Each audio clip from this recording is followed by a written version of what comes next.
Benson ఎడహోసా ఈయన meeting అని వెళ్ళాడంటే వేరే దేశం. పరిశుద్ధాత్ముడు చెప్పాడంట, నీకు ఒక సమస్య రాబోతుంది, దాని విషయంలో నువ్వు టెన్షన్ తీసుకోబోకు అని అన్నాడట పరిశుద్ధాత్ముడు. సరేనండి, మీటింగ్లో వాక్యం చెప్తున్నాడు. వాక్యం చెప్తున్నప్పుడు లోపల మరి ఉంటుంది కదా, సరేలే ఏదేమైనా దేవునికి స్తోత్రం, పరిశుద్ధాత్ముడు నాకున్నాడు అని ఆలోచిస్తున్నాడు. ఒక రోజు అయిపోయింది, రెండో రోజు, ఇంకా 4-5 రోజులు ఉంది మీటింగ్. 10 రోజుల తర్వాత వెళ్ళగలడు వాళ్ళ ఇంటికి. ఇంతలో ఫోన్ వచ్చింది. ఏంటయ్యానంటే, మీ అమ్మ చనిపోయింది అని. ఏంటంట, మీ అమ్మ చనిపోయింది అయ్యా అని ఫోన్ వచ్చింది. ఇక దుఃఖం ఆపుకోలేకపోతున్నాడు. పరిశుద్ధాత్ముడు ముందుగా చెప్పాడుగా, ఏమని, నీకు ఒక రాబోతుంది, కొంచెం ధైర్యంగా ఉండు అని చెప్పేసి అని అన్నాడు. సరేనా?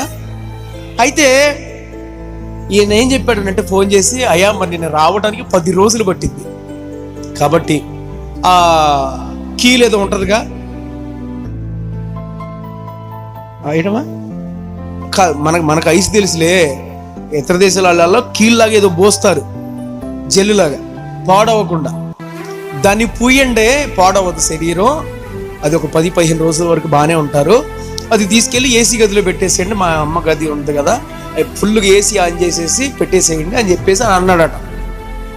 నేను వచ్చాక తీసుకొచ్చి సంస్కారాలు చేసేస్తాను. రాశారు, పూశారు, ఫుల్గా పూశారు. ఆడవాళ్ళందరూ పరిచర్య చేసేసి ఏసీ 4-5 ఏసీలు పెట్టి చక్కగా పెట్టేసి వెళ్ళిపోయారు. 10 రోజుల తర్వాత వచ్చాడండి. త్వరగా కాళ్ళు చేతులు కడుక్కున్నాడు, మొత్తం ఇప్పేసాడు. ఆయన పెద్ద అంగీ వేస్తాడు, అంగీ ఇప్పేసాడు, మామూలు బట్టలు వేసుకున్నాడు. డైనింగ్ టేబుల్ దగ్గర వచ్చి ఇలా కూర్చున్నాడు.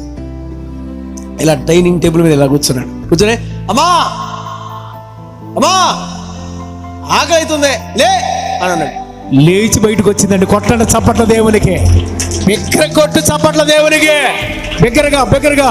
నీ ఇంట్లో అలాంటి కార్యాలు జరగబోతున్నాయి, నీ సంఘంలో అలాంటి కార్యాలు జరగబోతున్నాయి, మీ కుటుంబంలో అలాంటి కార్యాలు జరగబోతున్నాయి. సచ్చినోడు కూడా లాభపడబోతున్నాడు.